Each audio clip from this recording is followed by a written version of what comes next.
Pinutol namin kasi palit kaming gulong. Flat na naman, 3 beses na. Ganyan talaga ang buhay. Minsan binibuenas, minsan minamalas. Ngayon pasisingawin namin kasi lalagyan namin ito. Ito. Pang Chinese pala to eh, kaya pala peki. Dala ka yan. Ha? Dala ka yan. Tumatakbo ka. Di dali meron akong bit-bit niyan. Oo. Kaya lang di ba nakalbo nga yung gulong, hindi umubra. Lumabas lahat kasi butas yung gulong kalbo. Pinabulganize sa amin. Andun yung dating gulong ngayon, no? Dating gulong niya, palit aming gulong.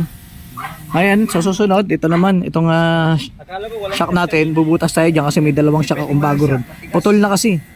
Tapos ito, ano ba yung master naglalangit-ngit na to dito, no? Tumatama yun, di ba? Saan siya tatama? Sa housing. Sing? Yan.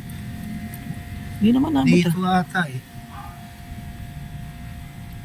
Yun. Ito, hinihina nga namin. Lagyan namin ng ano yan, ng kulangot para mas madikit. Pero, chinarge natin si Red Horse para umarangkada yan bukas ng madaling araw at bibiyahe ako ng Batangas.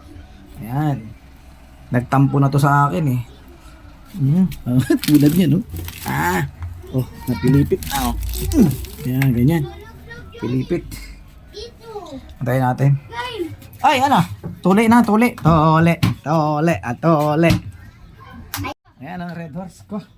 Ang lasinggero kong scooter. Sino lasinggero? Ang lasinggero kong scooter. Sino? Si Red Horse. Ayan oh. Si Red Horse. Ikaw, hindi ka ba lasinggero? Ha? Hindi ka lasinggero kasi supot ka pa. Patuli ka muna. Yun. Patuli mo na. May buhok na. Ayan oh. May buhok ka. Ayan oh. Ayan. Oy, salamat Shopee. Ano? Yan mga kabiyahero. Medyo inaalat ako sa bagong gulong kong yan ng scooter ko. Bagong bago yan. Tapos naplatan ako ngayon. Pangatlong beses na naplat. Walang butas.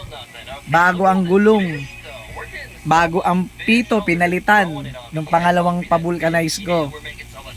Ngayon, malamang sa gilid. Tinawagan ko agad yung gumagawa ng scooter ko. Si Master Perdi. Sumaklolo dumating. May dalang bagong gulong. Bago talaga. Pinalitan niya. Yung gulong ko na yon na nakakabit doon, nasa kanya. Punta kami vulcanizing kanina. Bayad ako 100. Tapos tip 50. Siyempre, ganyan tayo mga kabiyahero. Tapos, pagdating dito, siyempre, pinutol kasi namin yung wire sa controller para matanggal namin yung gulong na yon. Kasi may wire yon. Para matanggal namin at padala namin sa vulcanizing shop. Ayun na nga. Tapos pagdating dito, syempre, hininang ko. Kinabit ko ulit. Sa awa naman ng mapagpalang scooter, hindi nag-error. Kaya lang, doon sa vulcanizing, syempre, kadidiin. Na, tawag ito, nabalatan ng ang isang wire. Nabalatan, yung konektado sa hub to controller. Nabalatan, kasi nga, dinidiin. Sumasadsad, nasa ilalim kasi siya. Kaya ginawa ko, nilagyan ko siya ng B300. Tapos actually isang wire lang naman, mabuti naman. Para hindi lang siya dumikit sa bakal, nilagyan ko siya ng B100. Tapos dinikitan ko siya ng nito na electrical tape, yung manipis, madikit kasi yun eh.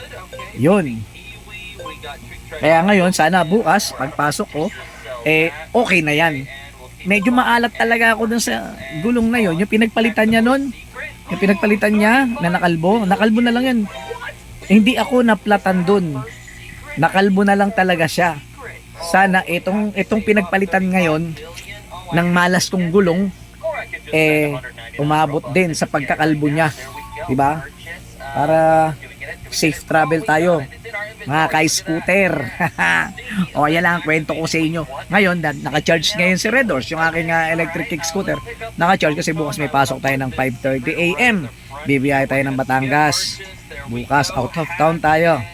Kaya mahirap pag nakabike. Tapos pagdating mo roon sa may papasukan mo, pagmamanayuan mo, hingal-hingal. Diba? Tapos bigla bibiyahe. Hindi ka pagpapahinga. Diba? Ganda na yung okay lahat, ready na. Diba?